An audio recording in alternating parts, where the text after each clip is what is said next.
I'm going to review all the concepts of magnetism to get you ready for the quiz, day 2 this week. Any magnetic object will create a magnetic field. If you have an object that is a magnet, the magnetic field is defined as something that originates at the North Pole, goes around to the South Pole. The key thing to realize is that in all these cases, the magnetic field is going to produce closed loops. Wherever the magnetic field goes, the loop will be closed.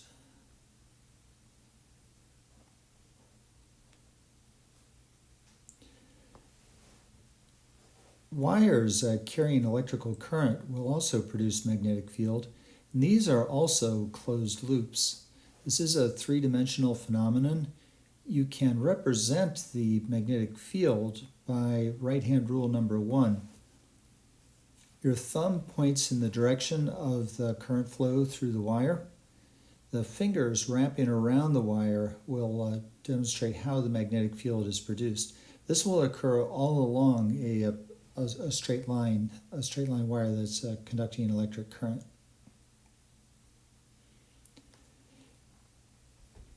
We have a way of representing the magnetic field in 2 dimensions with a flat sheet of paper. Since we are not doing things with paper mache 3D loops, anything on a quiz or a test will represent, if you have a three-dimensional effect where a vector is coming out of the page toward you or going away from the page, then you'll use these symbols as we show below. So in this figure, we're showing current flowing. Current is flowing to the right, represented by the green line. Above the line, if you put your thumb in the direction of the current flow, you'll see that above the line, your fingers would be pointed toward you. They'd be coming right at you. So that we represent the magnetic field by the dots. It's like an arrowhead pointed directly at you. On the other side, your fingers curl around away from you. They're going to be pointed in toward the page. We represent that by X's.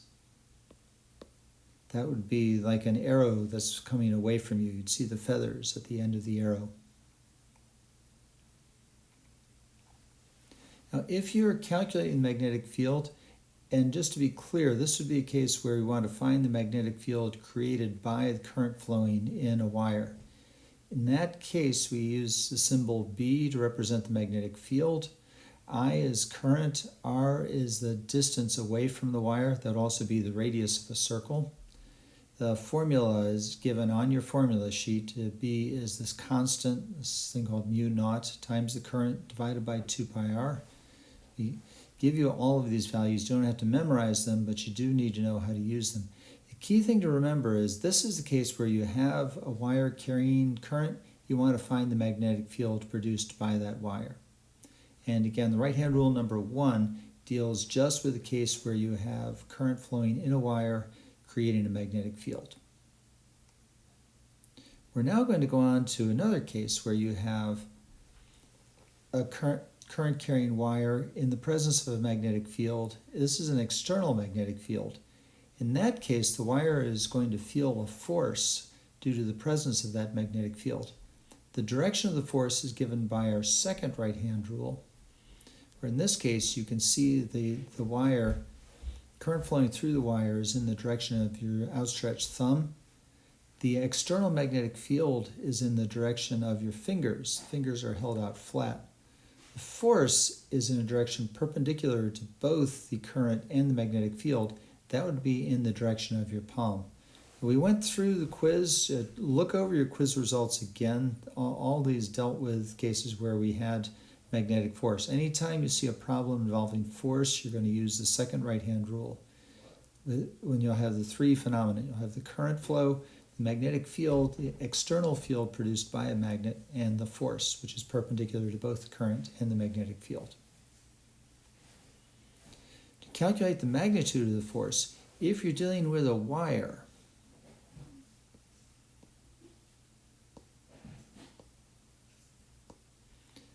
the magnitude of the force is equal to the current times the length of the wire times the strength of the magnetic field. That's I times L times B times sine of theta, where theta is the angle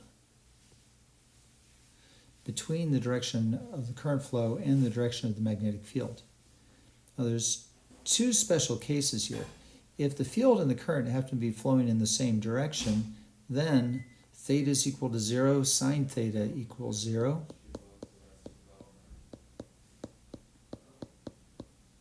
And force is going to be equal to 0.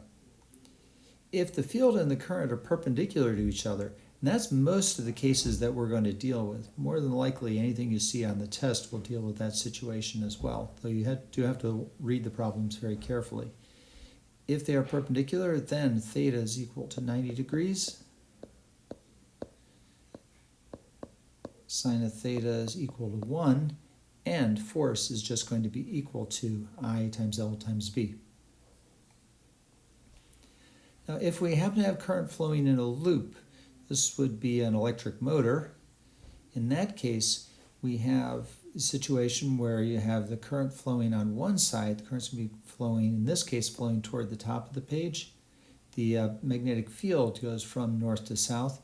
If you use the right-hand rule, you'll see that the force is directed into the page in this case. That's why we see the red arrow in this case. On the other side, current is flowing in the opposite direction. Current is flowing downward. The magnetic field is in the same direction because, again, this is an external magnetic field created by this magnet. The force on the other side is in the opposite direction. It's coming out of the page. With those two forces acting on the wire, the loop will rotate. If you're dealing with a charged particle in a magnetic field, then that moving charged particle will act just like current flowing through a wire.